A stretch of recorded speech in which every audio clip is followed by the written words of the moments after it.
Assalamualaikum warahmatullahi wabarakatuh. Perkenalkan, kami dari kelompok 10 akan mempresentasikan sebuah video yaitu pembuatan pupuk organik cair. Untuk memenuhi salah satu tugas dari mata kuliah laboratorium IPA yang diampu oleh Ibu Aldina Eka Adriani SPD MPD. Sebelumnya, perkenalkan, nama saya Rati Nur Fadila dengan NIM 14014222128. Saya Andika Bagas Sutanto dengan NIM 140142227. Saya Afifah Intan Fauzia dengan NIM 14014222246. Saya Alvina Syafira dengan NIM 14014222223. Selamat menonton! Pembuatan pupuk organik cair dari nasi basi.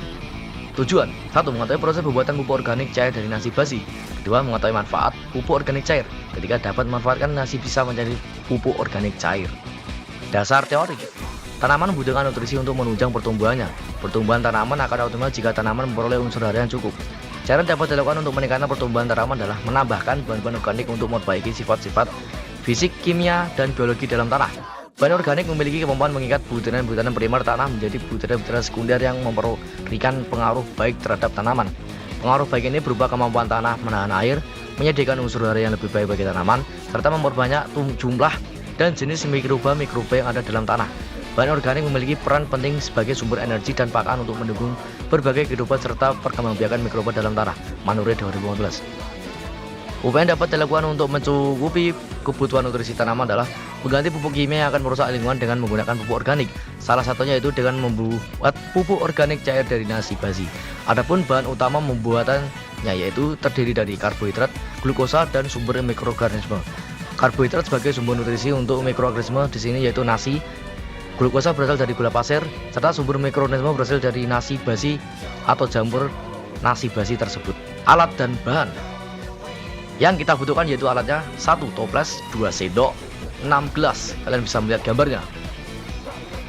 Untuk bahannya: 1 kg nasi basi sudah berjamur, 1 liter air, dan 5 sendok makan gula pasir. Langkah kerja pembuatan pupuk organik cair dari nasi basi. Tahap persiapan: memakai APD, masker kantong plastik.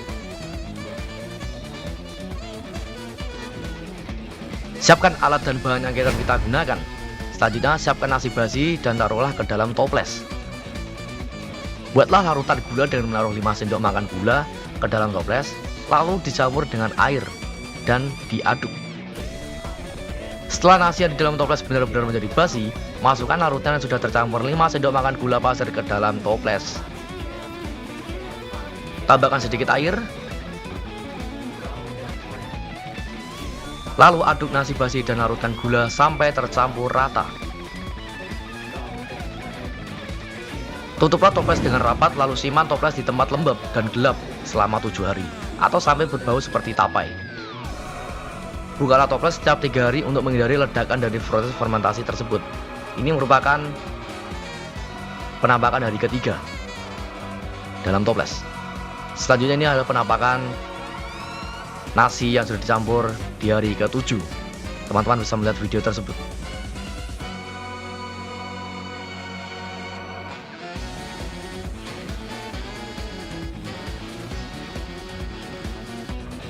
Setelah 7 hari, saringlah pupuk untuk mendapatkan airnya. Teman-teman bisa menaruhnya ke dalam botol atau toples. Lalu tambahkan air dengan perbandingan 2:1. Dan pupuk organik cair sudah siap digunakan.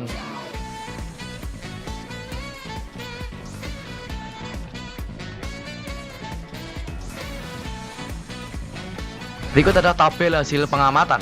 Hari ke-1 warna putih keruh, perubahan bau asam menyengat dan berbau busuk. Untuk fisiknya tidak bergelembung, keterangan pengamatan awal. Hari ke-3 warna putih keruh, bau asam menyengat dan berbau busuk. Fisiknya muncul gelembung di permukaan air. Keterangan terjadi reaksi. Untuk hari ke-7 warna putih tidak terlalu keruh. Untuk baunya bau seperti tapai. Selanjutnya untuk fisik muncul gelembung di permukaan air. Untuk keterangan tanda terjadi reaksi mikroorganisme antara nasi basi dengan larutan gula pasir menjadi indikator keberhasilan pembuatan pupuk. Pembahasan. Pada pembuatan pupuk nasi basi, gula pasir berperan sebagai makanan untuk perkembangan mikroorganisme yang terkandung dalam nasi. Sedangkan nasi merupakan media tumbuh mikroorganisme. Hal ini sesuai dengan Mahmudah dan kawan 2020 yang menyatakan bahwa karbohidrat adalah substrat utama dalam pertumbuhan mikroba dalam sebuah fermentasi. Nasi basi dan larutan gula merupakan sumber nutrisi bagi mikroorganisme untuk melakukan pertumbuhan, di mana nasi basi berperan sebagai sumber mikroorganisme juga penyedia suplemen seperti protein, karbohidrat, serat, dan vitamin. Pada hasil pengamatan di atas, dapat dikatakan percobaan berhasil karena sudah ada tanda perubahan, yaitu dari perubahan aroma atau bau yang menyerupai tapai. Hal tersebut sesuai dengan pernyataan Mulyono 2016 yang menyatakan bahwa pupuk cair dari nasi basi yang siap gunakan dan telah matang dicirikan dengan bau asam seperti tapai. Perubahan juga terjadi pada warna larutan pupuk. Pada awal pengamatan larutan berwarna putih keruh, lalu pada akhir pengamatan warna larutan berubah menjadi tidak terlalu keruh. Kesimpulan, proses pembuatan pupuk organik cair nasi basi menggunakan nasi sebagai substrat utama dan gula pasir sebagai makanan untuk perkembangan mikroorganisme sehingga larutan dapat terfermentasi secara sempurna. Pembukaan tutup toples secara berkala dilakukan untuk membuang gas yang terbentuk agar tidak meledak. Manfaat pupuk organik cair yaitu sumber bahan makanan bagi mikroorganisme tanah, meningkatkan ketersediaan unsur hara, dapat langsung bisa diserap oleh daun untuk fotosintesis, membantu merevitalisasi daya olah tanah untuk mengemburkan media tanah, mengaplikasikan sangat mudah dan tidak membutuhkan biaya yang cukup mahal, dan hasil panen berkualitas. Manfaat pupuk cair dari nasi basi yaitu meningkatkan unsur hara, tanaman lebih cepat tumbuh, tanaman lebih cepat membasmi hama, dan mencegah penyakit pada tumbuhan, dan juga terakhir tanaman lebih segar. Sekian video pembuatan pupuk organik cair yang dapat kami sampaikan. Dahar ketupat angge santen, menawi lepat kula nyuwun ngapunten. Wassalamualaikum warahmatullahi wabarakatuh.